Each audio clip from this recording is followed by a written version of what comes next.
senhor. Muitíssimo obrigado, irmã Jamile. Como já lembrei na introdução, e talvez você tenha chegado um pouco depois, estamos tratando de escatologia, ou doutrina das coisas depois da morte, em outro tempo, que não o tempo do relógio, tempo que não tem ponteiro no calendário de Deus. Falamos, então, da questão do milênio, especificamente, tanto o professor Valtair tratou disso amplamente, quanto o pastor Alexandre Lopes também, e eu, então, retomei desse assunto a partir do livro que já mencionei, de Miller Erickson. Eu estou usando exclusivamente este livro, porque ele faz um resumo das posições. Quando ele trata, então, do pré-milenismo, ele abre capítulos específicos sobre a questão da tribulação. O que é a tribulação? É a ideia de que no final dos tempos, antes ou depois da vinda de Jesus, haverá uma grande tribulação, um grande sofrimento para os cristãos. Uns são pré-milenistas, portanto, acham que esta perspectiva se dá anterior à volta de Jesus ou depois da volta de Jesus. Então, nós vamos descrever, então, agora, dentro do pré-milenismo em geral, a questão específica da tribulação. Então, o primeiro aspecto que vamos procurar aqui resumir é o do pré-tribulacionismo, isto é, uma teoria sobre a tribulação. Então, logo será projetada a imagem aí da perspectiva que estamos tratando aqui, que é da tribulação especificamente. O tema é o tribulacionismo. Eu escrevi errado, botei um A que não tem, mas agora está correto aí. O que é o pré-tribulacionismo? É a crença, é o ensino, é a teologia, segundo a qual haverá uma grande tribulação sem precedentes na história da humanidade. Tribulação essa, o período este, o sofrimento este, que não pode ser confundido com outras tribulações. É uma tribulação, vamos dizer assim, exclusiva do final dos tempos. Essa grande tribulação é uma transição no plano de Deus, tanto para o povo de Israel, quanto para os não-judeus, seus gentios, quanto para a igreja. Então, é uma fase, vamos chamar assim, intermediária entre a velha dispensação, podemos chamar aqui, não estamos entrando aqui na questão dispensacionalista, que é uma outra questão que não vamos abordar aqui, e a nova, quer dizer, um velho tempo e um novo tempo, é uma transição, essa é a ideia. Segundo o pré-tribulacionismo, Jesus virá para a igreja antes da grande tribulação. Isto é, a tribulação virá num momento em que a igreja está especificamente numa situação e ela será, então, arrebatada. Eu vou ler aqui, então, um texto, esse de 1 Tessalonicenses 4,17. Vou ampliar um pouquinho aqui a leitura. 1 Tessalonicenses, capítulo 4, versos 13 e seguintes. Irmãos, diz o apóstolo Paulo aos nossos queridos antigos irmãos de Tessalônica, não queremos que vocês ignorem a verdade a respeito dos que dormem, isto é, dos mortos, para que não fiquem tristes como os demais, que não têm esperança. Observem, todo o ensino da escatologia é para que nós tenhamos esperança. E Paulo mesmo diz no verso 18, consolem uns aos outros com essas palavras que eu vou ler, então, agora. Se cremos que Jesus morreu e ressuscitou, isso não há dúvida. Também cremos que Deus, mediante Jesus, trará na companhia dele os que dormem. E, pela ordem do Senhor Jesus, ainda lhes declaramos o seguinte: nós, os vivos, os que ficarmos até a vinda do Senhor, de modo nenhum precederemos os que já morreram. Porque o Senhor mesmo, dada a sua palavra de ordem, ouvida a voz do arcanjo e ressoada a trombeta de Deus, descerá dos céus. E os mortos em Cristo ressuscitarão primeiro. Depois nós, os vivos, no apóstolo Paulo, os que ficarmos, seremos arrebatados, juntamente com eles, com os outros que tinham morrido antes e foram ressuscitados. Juntamente com eles, entre nuvens, para o encontro com o Senhor, isto é, com Jesus, nos ares. Assim estaremos para sempre com o Senhor Jesus. Portanto, consolem uns aos outros com essas palavras. Mas Paulo vai mais, capítulo 5. Irmãos, no que se refere aos tempos e às épocas, não há necessidade que eu lhes escreva, pois vocês sabem perfeitamente que o dia do Senhor, isto é, da segunda vinda de Jesus, vem como ladrão à noite. Quando ando dizendo paz e segurança, eis que lhes sobrevirá repentina destruição, como vêm as dores do parto à mulher que está para dar à luz, e de modo nenhum escaparão. O apóstolo Paulo aqui não está fazendo uma cronologia, está assegurando que, estando nós mortos, quando Jesus vier a segunda vez, ou estando nós vivos, o céu é certo. Esse é o propósito do apóstolo Paulo. É importante sempre termos em mente isso. Então, os pré-tribulacionistas creem, ensinam que Jesus virá para a sua igreja antes da grande tribulação. E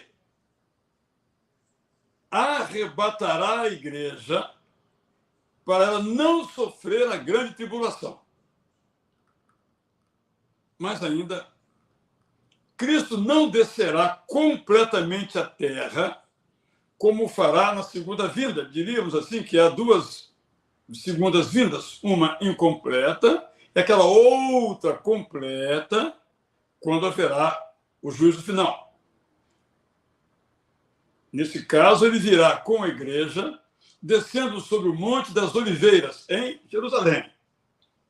Nem todos verão essa chegada dele, mas o seu efeito será sentido. Ensina ainda o pré-tribulacionismo, que é uma bendita esperança saber que a igreja, o crente, o cristão, que crê em Jesus, ficará livre da grande tribulação. Os santos que estiverem vivos serão trasladados, transformados, e os mortos serão ressuscitados. Então, há duas condições. Quando Jesus Cristo voltar, haverá muitos cristãos fiéis na terra. Estão vivos. Serão trasladados, transformados, obterão um novo corpo. E os que tiverem morrido desde a ressurreição de Jesus até hoje, bilhões de pessoas, serão ressuscitados. Nesse momento anterior, portanto, à tribulação, segundo o ensino pré-tribulacionista, todos serão julgados. Então, quando vier a segunda vinda, então haverá o galardão. Jesus vai reinar com a igreja durante 7 anos, num acontecimento visível. Então, recapitulando, na primeira etapa, Cristo vem para a igreja, ele vem para a igreja, arrebata a igreja, daí arrebatamento. E no segundo, ele vem com a igreja volta à terra para julgar o mundo, isto é, para participar do juízo final. Os crentes não participarão do juízo final no sentido de um julgamento, mas no sentido de, vamos chamar, testemunha, de participação. O outro ensino pré-tribulacionista é que a segunda vinda será iminente. Paulo diz claramente isso aqui, eu acabei de ler. O dia do Senhor, isto é, a volta, a segunda vinda de Jesus, vem como vem um ladrão à noite. O que quer dizer o seguinte, que a vinda de Jesus não depende de nenhum acontecimento, ou de pregação, ou de um progresso, nada disso. Então, essa é a visão, obviamente, bem clara do pré-tribulacionismo, isto é, a igreja não passará pela grande tribulação, porque será arrebatada antes. Quando ela retornar à terra com Jesus, a tribulação já terá passado. Em linhas muito resumidas. Por outro lado, o pós-tribulacionismo, ou os tribulacionistas pós-tribulacionistas, ensinam outra coisa. Ensinam basicamente, e essa é a questão da diferença, que a igreja não será retirada da terra antes da tribulação, mas só depois da tribulação, daí pós-tribulacionismo. Enquanto que o pré-tribulacionismo ensina que Jesus retirará a igreja, não vai sofrer. O pós diz que a igreja vai sofrer, como todos os outros, a tribulação com todos os seus efeitos. Dizem mais ainda os pós-tribulacionistas: a tribulação será para todos, mas os crentes serão poupados, serão alvo do socorro de Jesus, da misericórdia de Deus. Embora a tribulação continue e aconteça, os crentes em Jesus não sofrerão as suas consequências. Ensinam ainda os pós-tribulacionistas que no final desse período da tribulação, Cristo então virá definitivamente pela segunda vez. Ainda segundo o pós-tribulacionismo, haverá duas ressurreições: a dos justos no início do milênio e a dos perdidos no final do milênio. O Apocalipse 20 fala em primeira ressurreição, segunda ressurreição. Em função disso, os pós-milenistas ensinam que haverá duas ressurreições. Mas ainda os pós-tribulacionistas ensinam que a vinda de Cristo será anunciada por sinais. Mas eles não fixam datas nem eventos, como tendem a fazer os pré-tribulacionistas. São sinais, mas ainda, como disse Jesus, ainda não será o fim. Quanto a Israel, será salva a parte de Israel que entrar para a igreja, que é o lugar daqueles que aceitaram Jesus como Senhor e Salvador. Porque a igreja, segundo o pós-tribulacionismo, tomou o lugar de Israel na aliança com Deus, uma vez que não foi fiel.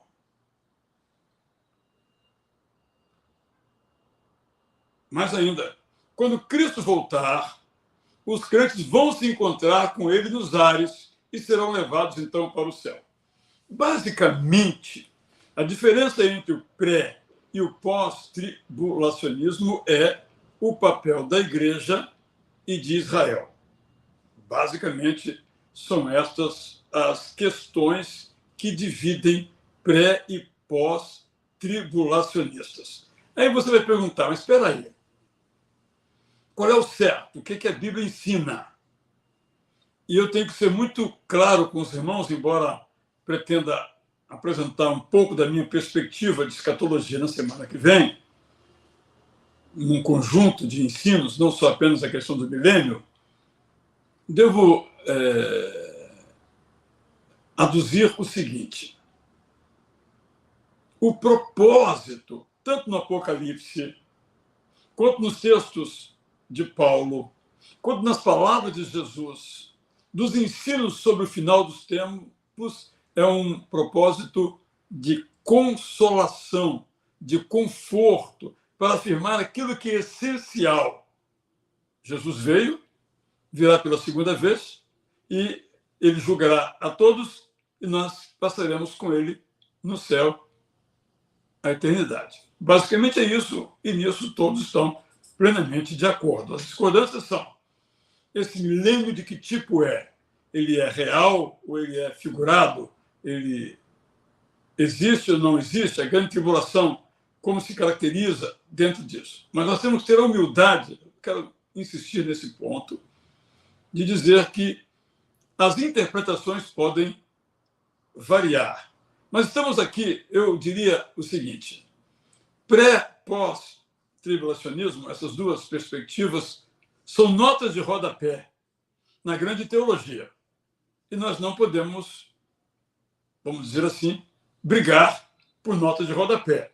Temos que estudar e conversar sobre a página toda, não apenas sobre a notinha de rodapé, uma vez que os textos da Bíblia, como não tem esse propósito que nós chamamos de doutrinário, mas um propósito confortativo, não nos dá, diferentemente do que nos mencionou aqui o pastor Alexandre, quem respeitamos, é claro, profundamente, sério estudioso da palavra de Deus, nosso cumprimento, saudação, não sei se ele está conosco hoje, está sim, porque ele ia viajar para encontrar com a sua filha e sua esposa no Canadá. Ele está aqui, tanto é que já manifestou a opinião dele, daqui a pouco eu verei, agora eu não consigo falar e ver ao mesmo tempo e perder o fio aqui da minha meada. Então, eu só estou mostrando essas diferenças e o modo como nós devemos tratar as diferenças. Depois eu faço um comentário aqui sobre as posturas em geral e na semana que vem, Isilda, vou dar um pouco da minha posição e a minha posição é a seguinte, bom, veremos a semana que vem, se Deus quiser. Agora eu vou tratar, então, do amilenismo, isto é, a ideia de que não existe esse negócio de milênio. Porque, de fato, nós só temos um versículo direto, exclusivo, claro, estou sendo bem honesto com este assunto, em Apocalipse, capítulo 20. Então, milênio quer dizer 1000 anos, ou um período de 1000 anos, não é propriamente um ensino que nós possamos pontificar uma posição, porque há uma escassa informação teológica ou informação bíblica a esse respeito, nesse sentido. Bom, os amilenistas, nós vemos o pré-milenismo, o pós-milenismo, e agora veremos o A. Vocês sabem, quer dizer não. O amilenismo, que diz: não haverá um reino terreno de Cristo de 1000 anos de duração. Milênio quer dizer 1000 anos. Não haverá um reino terreno, um reino na terra, em que Cristo reinará por 1000 anos. Não haverá. Então, os 1000 anos que nós encontramos, a referência em Apocalipse 20, são simbólicos, não literais. Amilenismo basicamente é isso. Primeiro, não haverá esse reino de Cristo na Terra. Segundo, quando se usa milênio, é algo de natureza literal. Terceiro ensino, terceiro conceito, a vinda de Cristo inaugurará a era e o estado final, tanto para os cristãos como para os não cristãos. A vinda de Cristo será imediatamente seguida pela ressurreição geral, pelo julgamento de todos os homens e pela entrega de todos ao seu estado futuro e final, conforme a decisão que tomaram em relação a Jesus Cristo. Vou repetir. Segundo o amilenismo, a segunda vinda de Cristo inaugurará a condição final do ser humano, seja ele cristão, seja ele não cristão, basicamente. E, imediatamente após a vinda segunda de Jesus Cristo, haverá a ressurreição de todos os homens. E então cada um vai entrar no seu estado final, ou de salvo no céu, ou de perdido longe de Deus. Não há, segundo o amilenismo, nenhum período de transição. Não há essa perspectiva. Nenhum reinado terreno e pessoal de Jesus Cristo na Terra. Nenhum milênio. Esses acontecimentos do final dos tempos se seguirão numa sequência rápida, sem intervalo significativo. Isto é tudo o mesmo grande evento. Jesus volta, Jesus julga, e os salvos entram no reino dos céus e os perdidos entram no reino das trevas. Mais ainda, os amilenistas creem que a pregação do evangelho será eficaz nesse tempo que nos encontramos, mas não será uma realização humana. Isto é, a pregação do evangelho a todos, como nós ouvimos, não é algo que o ser humano conseguirá fazer. É algo totalmente divino. Esse é o ensino do amilenismo. Mais ainda, ensina os amilenistas em que, à medida que mais pessoas se submetem ao plano de Jesus e começam a praticar os ensinos e a viver do modo como Jesus viveu, a paz passa a ser uma consequência natural. Então, nesse sentido, os amilenistas são bastante otimistas, diferentemente tanto dos pré-milenistas quanto dos pós-milenistas, que são pessimistas. Mas ainda, em relação à palavra milênio, os amilenistas creem que se trata de um longo período de tempo, não necessariamente 1000 anos de 365 dias. Creem ainda os amilenistas que haverá um período de apostasia e de explosão do mal que acontecerá em conexão com a vinda do anticristo no fim do milênio. Então, no fim do milênio, o anticristo virá. Ensina ainda o amilenismo que a volta de Jesus será imediatamente seguida pela ressurreição de todos, justos e injustos. Haverá uma ressurreição. E imediatamente haverá o julgamento final. Imediatamente haverá a condição de cada um receberá o vem bendito do meu pai e outro vá maldito do meu pai. Esse é o ensino amilenista. Quanto a Israel,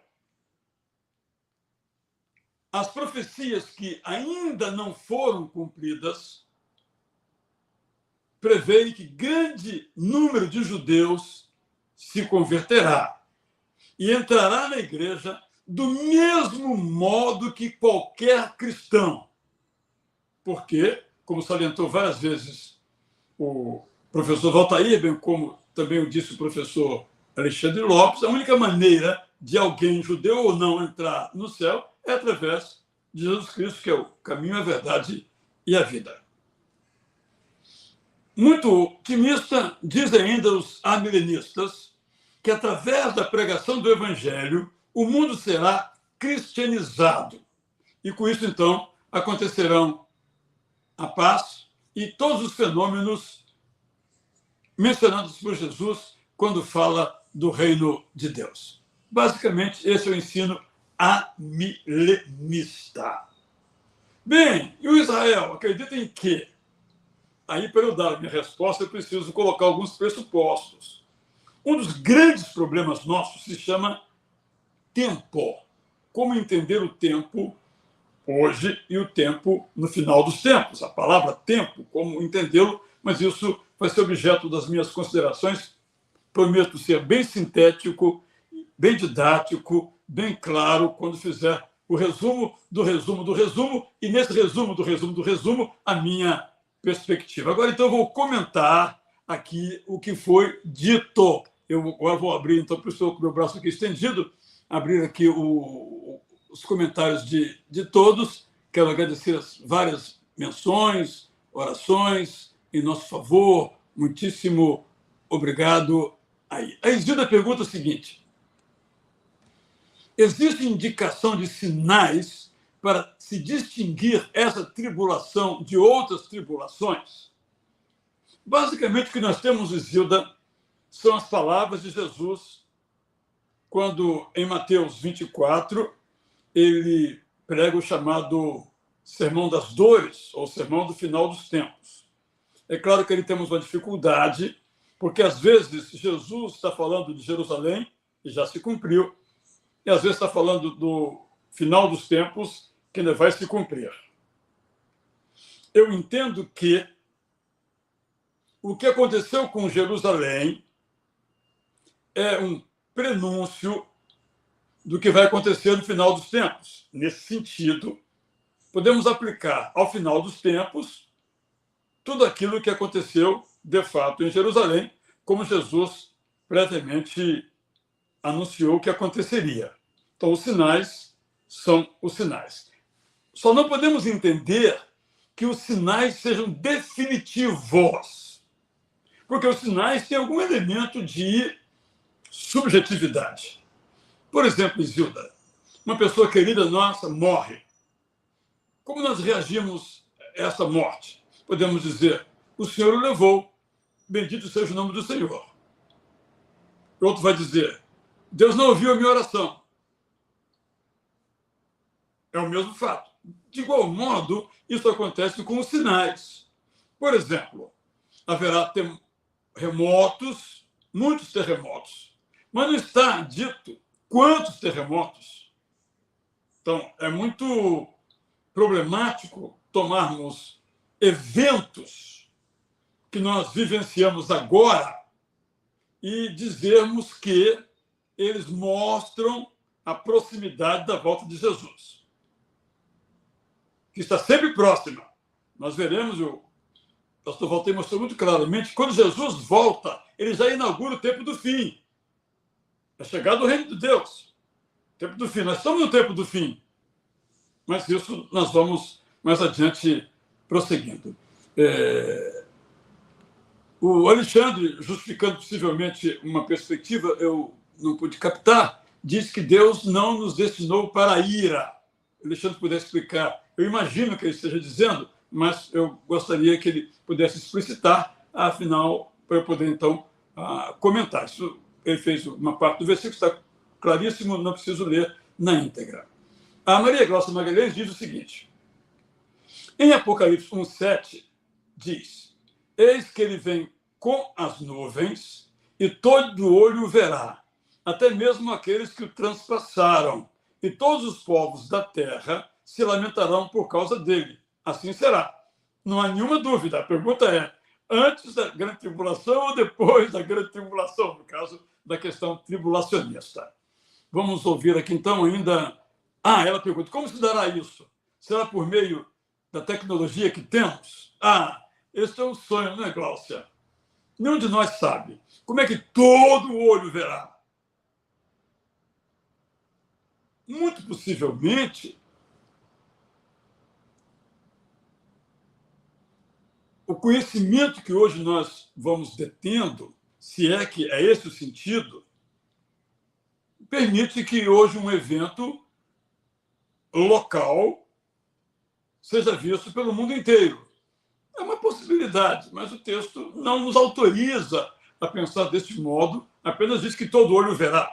E esse olho o verá não quer dizer necessariamente os olhos, vamos dizer, de nossa cabeça, nossa visão, nossos sentidos do olhar. Pode ser um sentimento, uma percepção, mas eu tendo a pensar, Glaucia, que a segunda vinda de Jesus, de algum modo, será vista, sentida ou percebida por todos, sem interpretação. Como a morte. A morte não tem interpretação. Ou morreu, ou está vivo. Não tem interpretação. Entendo que a vinda de Jesus será assim. Agora, como ela será vista? Será por um sentido espiritual que Deus coloca no nosso coração? Ou será por um uso das tecnologias de informação? Não sei, mas parece que seria este o caso. O Alexandre cita outro versículo bíblico,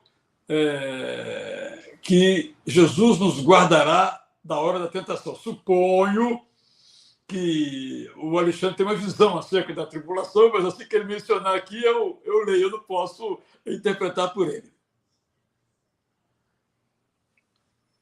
A Luísa, Maria de Souza Carvalho pergunta se eu poderia esclarecer melhor sobre a frase que eu trouxe a vinda de Jesus não dependerá do progresso.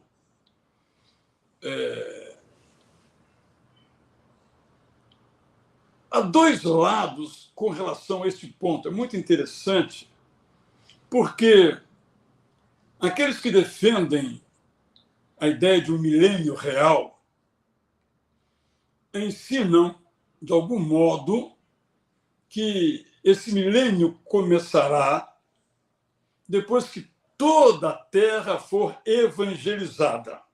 Porque é um versículo que diz que então virá o fim. Esse então virá o fim, muitos interpretam como sendo uma cronologia e uma imediatez. Tão logo o evangelho foi pregado, Jesus Cristo volta. Isso quer dizer que a segunda vinda de Jesus depende da evangelização.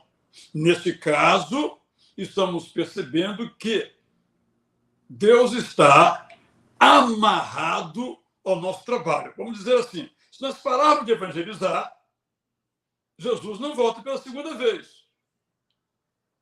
Esse é o problema. De igual modo, aqueles outros que a gente classifica como mais liberais, acham que o ensino vai gerar um mundo de paz, de alegria, se confundindo com o milênio, então Cristo virá quando houver paz. É uma visão muito otimista e os fatos não nos autorizam a pensar desse modo. O que eu quero salientar é que a vinda de Jesus não depende do que nós façamos ou do que nós não façamos. A segunda vinda de Jesus é da autoridade exclusiva do Pai. Nem Jesus mesmo, ele o disse, sabia, e não depende de que nós evangelizemos ou nem depende que nós implantemos um lindo mundo aqui através da pregação ou através das práticas de boas obras. Isso é uma realidade nossa, mas Deus não depende dessas coisas porque é algo totalmente da autoridade, vou quase dizer uma redundância aqui, da competência de Deus, não de nossa competência. Nós queremos controlar as coisas, mas quem controla é Deus. Essa é a ideia.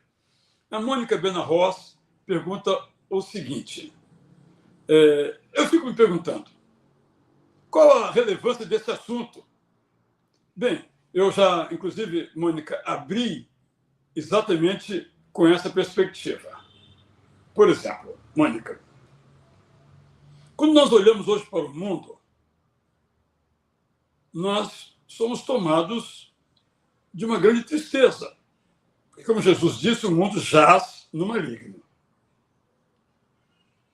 Quando nós olhamos para essas situações, nós somos levados a pensar nas tristezas que nos acometerão. Então, todo o ensino da escatologia, Mônica, é para nos dizer o seguinte: o Deus eterno está no controle. Basicamente isso. E que o final de todas as coisas é a nossa vida no céu. Então, essas lembranças, esses ensinos, portanto, têm esse objetivo. Se nós começamos a especular, vai ser antes, depois, durante, aí nós estamos fugindo ao propósito da escatologia. Aliás, o propósito da teologia como um todo é nos confortar, não nos confundir. Por isso que a sua pergunta é bastante relevante um pouco neste aspecto. Então, vamos aqui, o Alexandre, então, escreveu aqui. Dentro do conceito de amilenismo, como ficam as profecias de Deus para Israel que não se cumpriram ainda? Segundo os amilenistas, essas profecias sobre Israel, uns acham que não mais se realizarão porque Israel foi substituída, a nação, pela igreja. Vão acontecer agora no âmbito da igreja. E outros ensinam que as que não se cumpriram ainda vão se cumprir. Mas a tendência é pensar que Israel não goza, no amilenismo, de nenhum, vamos chamar aqui de privilégio. Não faz parte mais do plano de Deus, porque rejeitou a Jesus, e a igreja que aceitou a Jesus agora é o novo Israel. Isso é o ensino de algumas visões, inclusive do amilenismo, e até mesmo dentro do pós-milenismo também há essa convicção. Isilda, então vou dar uma respostinha para você aqui, à luz do que o Alexandre falou. As profecias já se cumpriram, umas. Vão se cumprir outras ainda. Quanto a Israel especificamente, por exemplo, obviamente fica logo evidente essa questão. Israel um dia voltará a ocupar todo o território conforme prometido a Abraão, começando, nos termos de hoje, na Síria, indo até o extremo sul de onde está hoje, por exemplo, essa profecia, na verdade, nunca se cumpriu conforme uma interpretação, conforme outras já se cumpriu. Mas a outra perspectiva é que Israel não cumpriu, mas a igreja vai cumprir. A igreja, de fato, é, aspas, um domínio em toda a terra. Penso eu, Israel, o seguinte: não, semana que vem eu dou a minha posição a respeito de Israel, que eu quero conservar amigos até pelo menos a semana que vem. Já quase que dei aí a minha posição. Mas se Deus fez uma profecia e ela não se cumpriu, Alexandre, ela vai se cumprir. Evidentemente, a interpretação desse cumprimento é que pode gerar uma outra consideração. Vamos lá, então, agora aqui também temos uma outra manifestação, que é... perdão, aqui eu me perdi, para não perder nenhuma manifestação. A Luísa Carvalho diz o seguinte: fale um pouco mais a respeito da diferença dita na sua afirmativa sobre os textos bíblicos, não doutrinativos e sim confortativos. Não sei se a expressão não doutrinativos e sim confortativos é uma expressão que eu tenha usado, mas se eu não usei, devia ter usado, porque fez você um resumo perfeito. Bom, a doutrina é uma formulação humana a partir de uma afirmação bíblica. A doutrina é uma reunião de evidências sobre um tema a partir da Bíblia. Isso é a doutrina. Por exemplo, vamos tomar um outro assunto aqui, bem mais tranquilo: a conversão. Você não tem na Bíblia o ensino sobre conversão. Diz: nasça de novo, converta-se a Jesus. Mas o que é conversão? Você não tem, por exemplo, mesmo o ensino sobre a existência de Deus.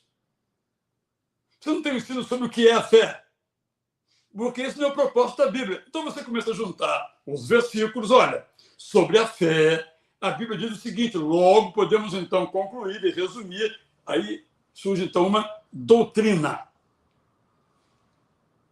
Tema da predestinação. Há versículos que falam: fui predestinado antes da fundação do mundo, Jeremias, por exemplo. E vão se juntando vários textos, e alguns então usam esses textos para formular uma síntese teológica. Então, a predestinação ou não é A ou B. No entanto, o propósito da Bíblia não é fazer uma formulação doutrinária. Essa é a nossa formulação. O propósito da Bíblia é nos confortar, nos ensinar, nos convidar à salvação. Eu até uma vez disse isso, e as pessoas tiveram dificuldade. Eu disse o seguinte: a Bíblia não salva. Não, quem salva é Jesus Cristo, sim. Mas como conhecemos a Jesus?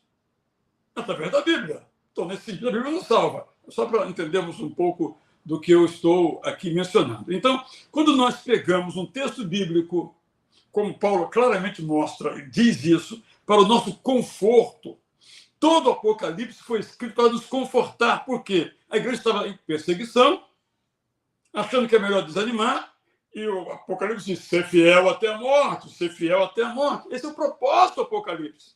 Não podemos fazer disso agora um campo de batalha teológica, porque não esse era o propósito. Nunca podemos ficar fora dos propósitos. Por outro lado, nós somos pessoas teológicas, nós somos pessoas doutrinólogas, gostamos das doutrinas, porque o nosso pensamento se organiza melhor com a doutrina, porque, eu creio, 1, 2, 3, fica mais claro para nós e nos traz uma alegria. Então, por exemplo, o pré-tribulacionista fica muito feliz em saber que a igreja não passará pela tribulação. O pós-tribulacionista fica feliz por entender que, seja o que acontecer, Deus é o Senhor da história. Então, o importante é esse aspecto que eu quis registrar. E Deus amou o mundo de tal maneira que entregou o seu Filho único para que, nele crendo, nós tenhamos a vida abundante, a vida completa. Começa agora, dura toda a eternidade. Fiz aqui uma pequena paráfrase ao vivo e livríssima de João 3,16. Claríssimo. Tem discussão? Não. Agora, se os salvos foram previamente destinados para isso ou não foram, aí já é doutrina, é teologia. E aí podemos discordar. Uns acham que sim, outros acham que não, os predestinistas que sim, os arminianos que não. Só para entendermos essa distinção aí, conforme a sua indagação. Bem, vamos vários comentários, tecnologia, etc. e tal. A Marília pergunta se já estamos vivendo a grande tribulação. Ora, não. Diríamos assim, o pior ainda virá.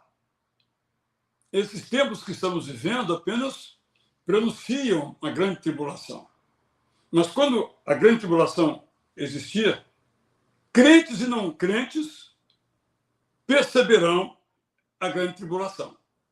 Esse é o ensino, entendo eu, bíblico. Então não faz sentido pensarmos que já estamos na grande tribulação. Por isso é grande, digamos, na final tribulação, e não os nossos sofrimentos.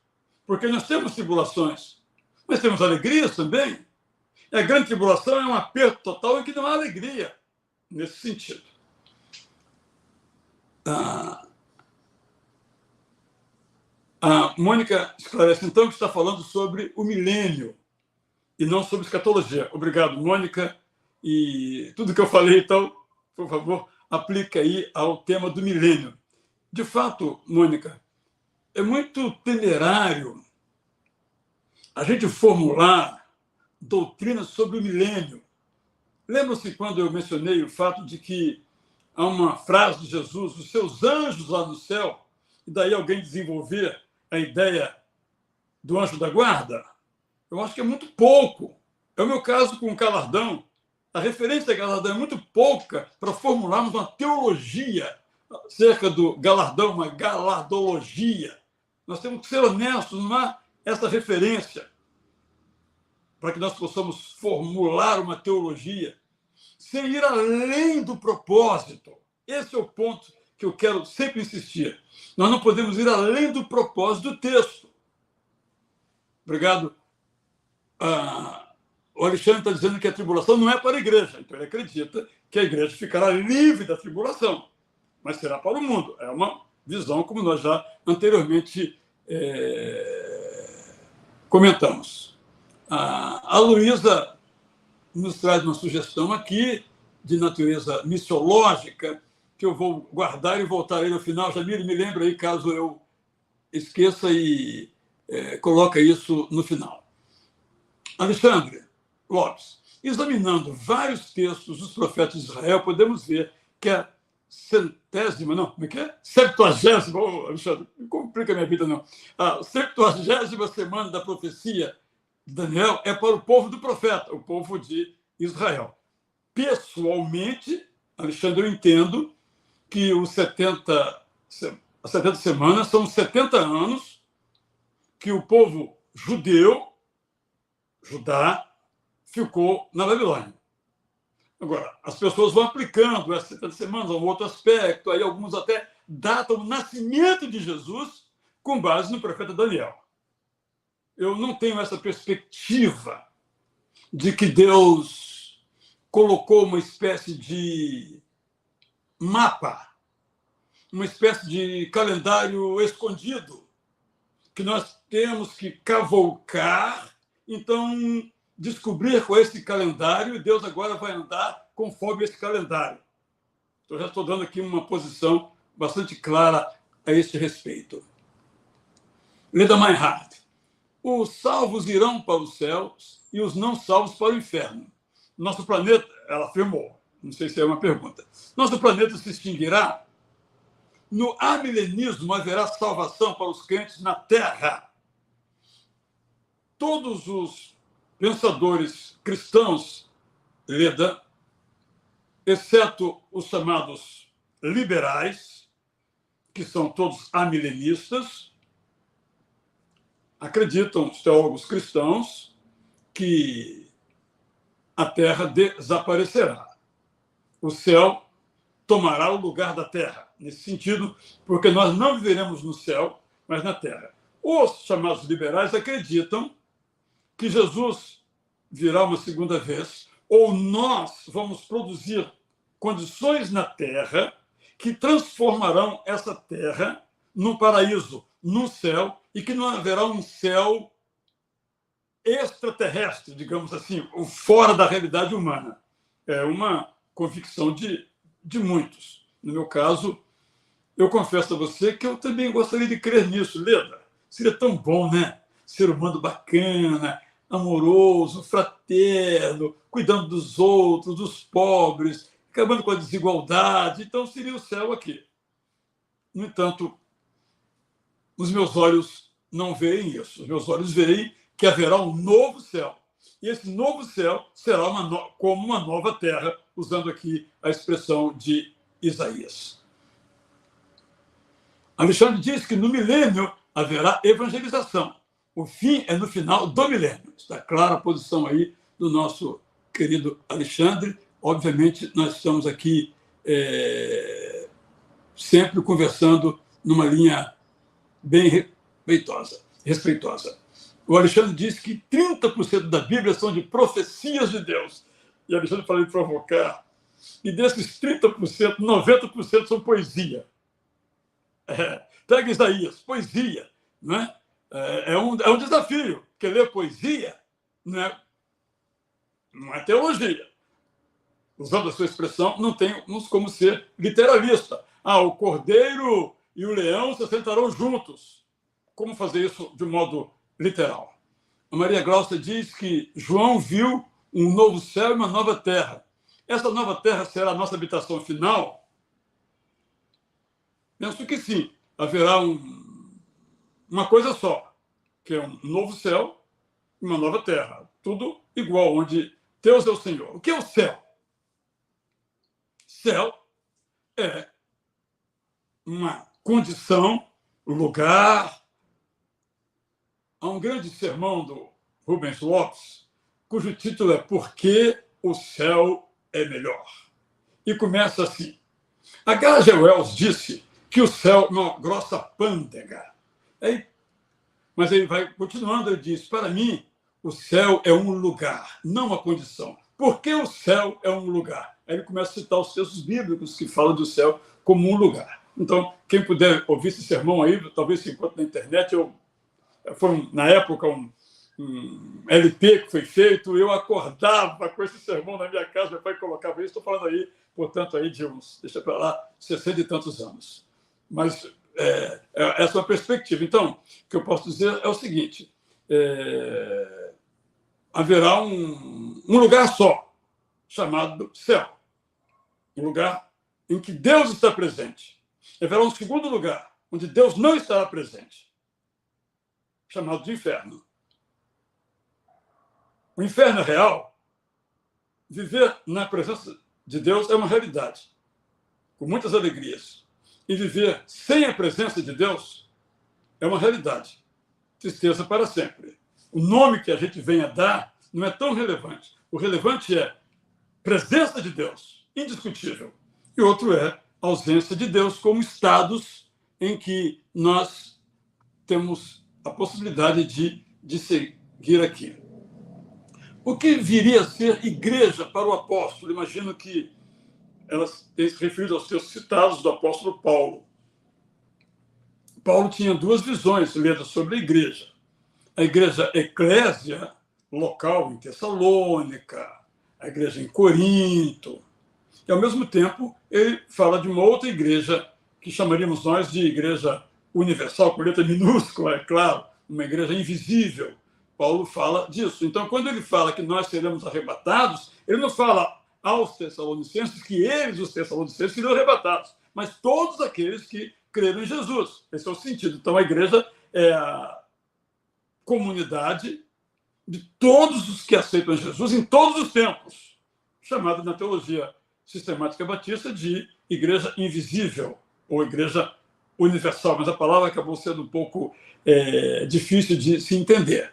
Bem, a Darlene está curiosa. Curiosa de quê, Darlene? Escreve aí para poder tratar do assunto. Não sei se você acompanhou os anteriores, eu recomendo que você veja. Foram 16 semanas aí para aguçar a sua curiosidade. O Alexandre diz que as profecias incondicionais foram dadas a Israel, para Israel, por Deus. É uma perspectiva bastante respeitável. A questão é saber quais que são condicionais, quais que são incondicionais. Condicional quer dizer o seguinte: bilateral, condicional. Deus fez a sua parte, Israel fez a sua parte. Cumpre-se a profecia. Deus fez a sua parte, Israel não cumpriu a sua parte, não se cumpriu a profecia. Essa profecia é condicional. A salvação, por exemplo, é condicional. Ela é para todos. Alguns aceitam, outros não. Então, nessa perspectiva, apenas nos ajudando a entender um pouco aí a questão. O nosso querido Daniel Tinoco, um abraço para você, Daniel. Ao meu ver, a volta de Jesus dar-se-á quando o mal suplantar o bem. E pelo que estamos vivenciando, está muito próximo. Não fecha a questão. O que eu acho? É uma grande pergunta. A minha grande dificuldade é achar, então, que quanto pior, melhor.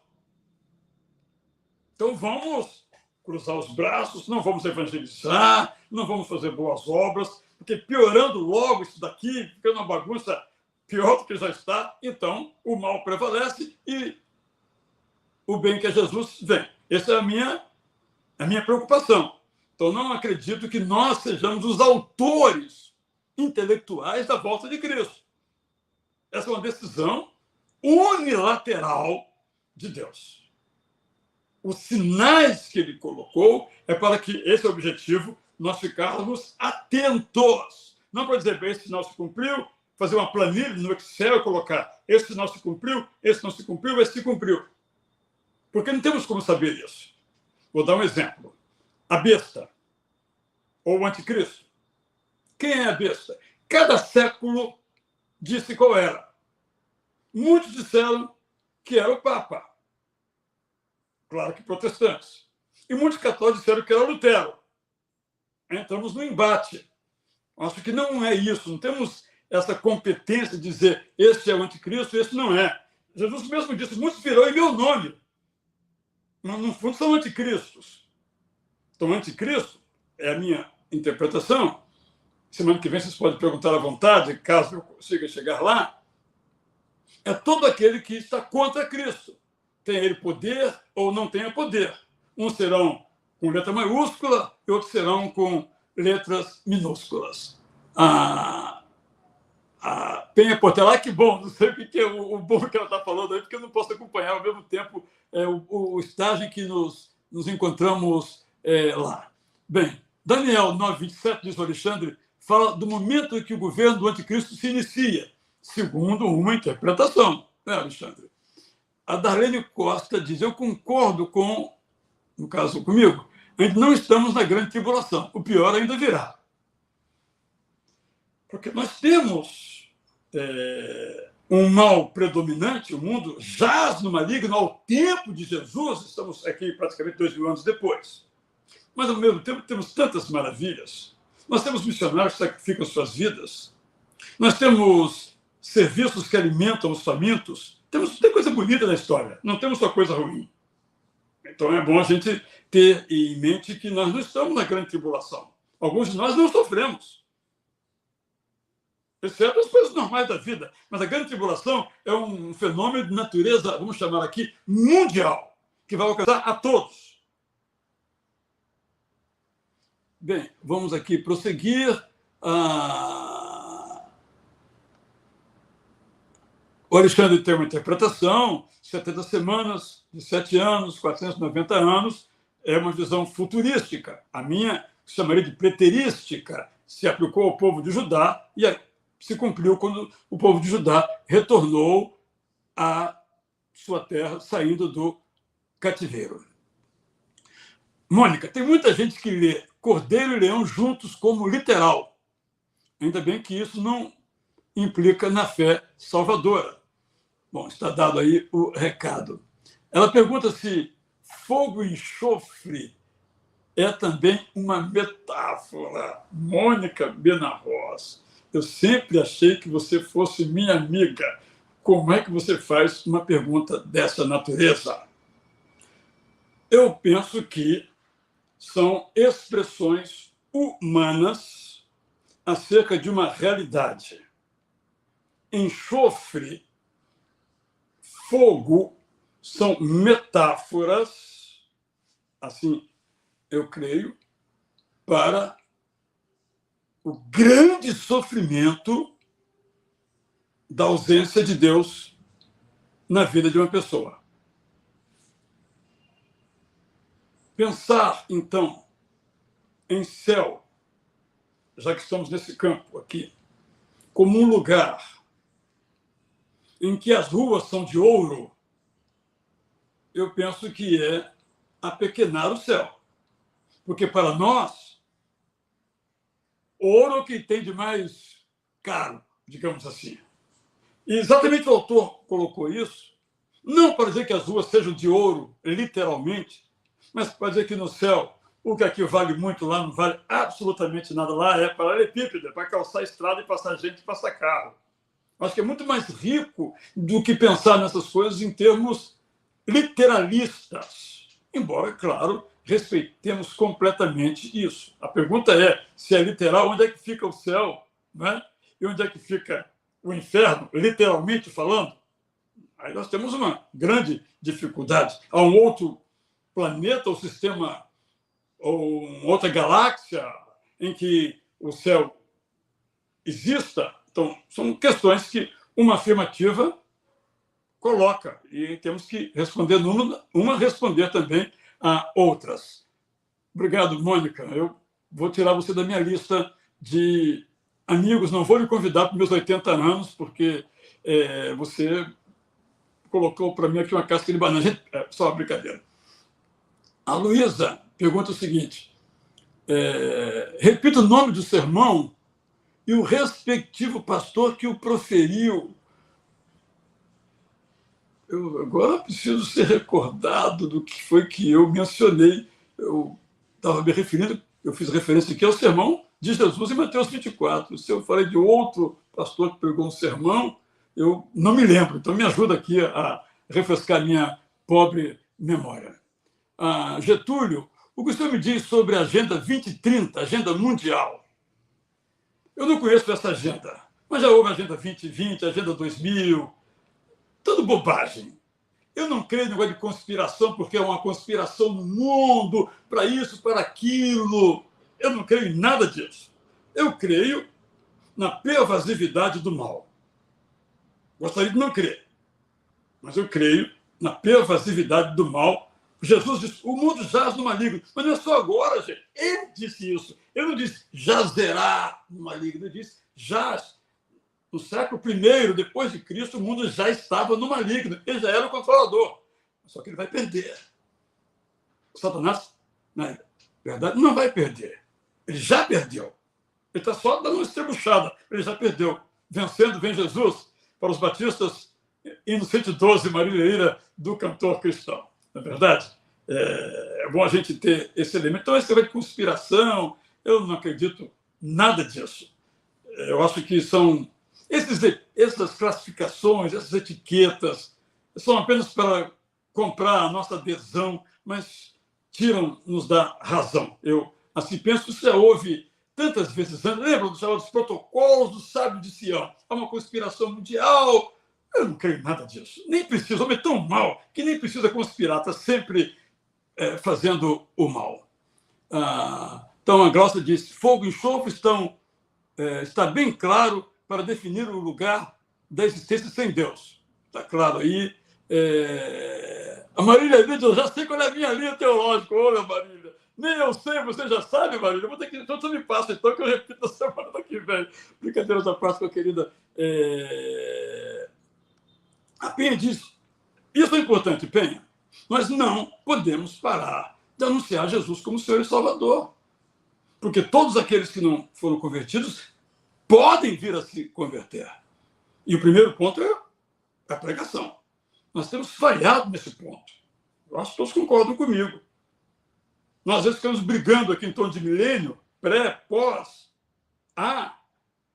pré-tribulacionismo, pós, meso, e nos esquecemos do principal, que é levar a mensagem que é de salvação e de conforto. Estou plenamente de acordo aqui. Sim, obrigado, Adalto. É o sermão do Rubens Lopes. O título é Porque o Céu é Melhor. Eu lembro até hoje da entonação. Obrigado, Adalto, me salvou aqui, que a minha memória não me ajudou aqui. Porque o céu é melhor. Rubens Lopes. Se você achar, gente, se você achar, manda para mim, viu? Converte em alguma mídia aí, manda para mim, porque eu não tenho mais, era do meu pai. E ele era um maravilhoso orador. Né? Eu ouvi pessoalmente no Maracanã não, desculpe, em São Januário, estádio do Vasco da Gama. Eu ouvi o Rubens Lopes pregando e foi encantador. Eu era jovenzinho, era admirável. Então, por que o céu é melhor? H. Joel dizia que o céu é uma grossa pândega. E aí a coisa, mas o céu não é uma pândega, o céu é um lugar. Por que o céu é um lugar? O céu é um lugar. Maravilhoso o sermão aquele, gente, inesquecível. Eu creio que o céu é um lugar, mas não é um lugar que a gente possa descrever, porque não sabemos como é que ele é. O que nós temos no Apocalipse são descrições poéticas, simbólicas. Vocês acham, por exemplo, que Deus tem um trono? Isso é coisa humana. Senta no trono, fica lá julgando. Deus não é humano, gente. Não precisa de trono. Ele é o Senhor do universo. Até quando Deus como rei do universo, é também uma metáfora. Como rei. Logo você pensa no rei fulano, na rainha fulano. Não é isso, é outra coisa. Nós não temos como falar de Deus, a não ser através da nossa linguagem humana. Esse é um ponto aí. Então, a Ruth está me ajudando aí, né, dizendo que foi pastor Rubens Lopes e tal. Salvação e santificação são essenciais na agenda de estudos. Estamos fazendo isso aí. Ruth Silveira, que é minha amiga. Vamos ver agora com a pergunta dela se ela é. Todo mundo que coloca para minha caixa de banana, eu vou lá tirando da minha lista. Brincadeira.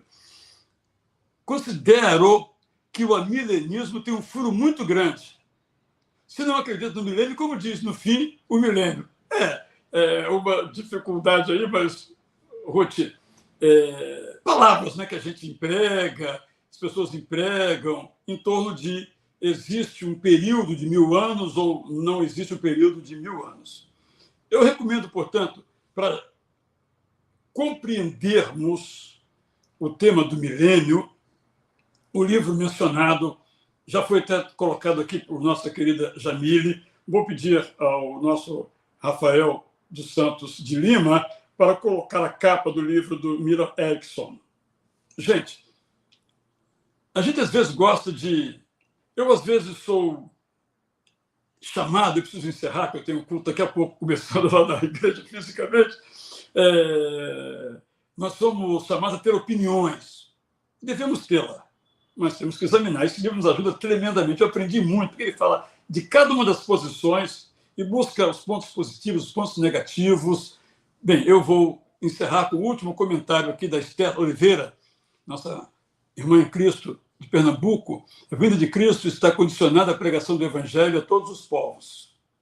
Não, não está. Sabe por que não está, Esther? Porque É a pregação do Evangelho ou a aceitação do Evangelho, por exemplo? Não está, porque a vontade de Deus não depende da nossa. O reino de Deus não é o reino humano. Jesus vai voltar quando Deus mandar, o Pai mandar ele voltar. E ponto. Nós somos chamados a esperar, a proclamar os valores do reino de Deus. Então, gente, pessoal que é muito bom, e o nosso querido Roberto Júnior Ribeiro já encontrou o link da pregação citada. Ele vai colocar, e eu mesmo vou depois baixar e vou guardar, porque é a minha adolescência, melhor dizendo, presente aí. Roberto, coloca aí o link, que só apareceu, sem o link, só apareceu a promessa. Agora, ver se você cumpre a sua promessa, Roberto. Daqui a pouco vai aparecer. Gente, com muita alegria, portanto, eu me despeço aqui. Eu me empolguei, o tempo se esvaiu aqui, né, e já acabou, eu preciso terminar. Na semana que vem, orem por mim, eu farei uma síntese do meu pensamento escatológico. Vamos dizer assim, eu vou navegar por águas que não foram até agora aqui navegadas. Então, eu vou demandar de você uma grande atenção, porque eu vou formular uma maneira que talvez não seja uma maneira habitual, mas é como eu creio. Mas isso fica, então, para a semana que vem. Bem, estou aguardando aqui mais um minutinho, porque o Roberto ainda não colocou o link. Se eu encerrar aqui a transmissão, vai ficar um pouco mais difícil. Roberto, por favor, nós vamos ouvir o pós-lúdio aí. Enquanto isso, acabou de colocar aí o link, aí se encontra. Eu vou copiar aqui, já vou copiar aqui para minha tela, aqui para meu conteúdo aqui. Não sei se copia aqui nesse negócio. Copia, já copiei. Olha aí, o link está aqui, ó, foi colocado. Eu estou fazendo esforço para copiar, porque eu estou. O link não veio, mas está aqui, ó, gente. Olha, é o de Itacuruçá. É o de Itacuruçá, Rafael Lima? Responde aí para a gente, para que nós todos possamos ter essa convicção de que esse é o link. Está aí, tem que copiar. Eu não consegui copiar aqui ainda, viu, gente? Porque eu estou, ao mesmo tempo, o Rafael já enviou. O link está aqui, olha aí, vamos tentar copiar. Estou falando eu, né? Copiar, e aí vai ser uma alegria. Estou ansioso para poder ver isso. Depois, Rafael, manda para mim que eu não consigo copiar, não. Se eu não consigo copiar, me pede que eu mando para você. Gente, muito obrigado, desculpe terminar assim tão rapidamente, mas eu gosto de escatologia quando ela nos enche de esperança. Jesus está vindo pela segunda vez, e eu vou morar com ele. Esse é o resumo da escatologia. Fora disso, é especulação natural, totalmente natural. Temos que especular mesmo, mas sempre com humildade. Ora vem, Senhor Jesus.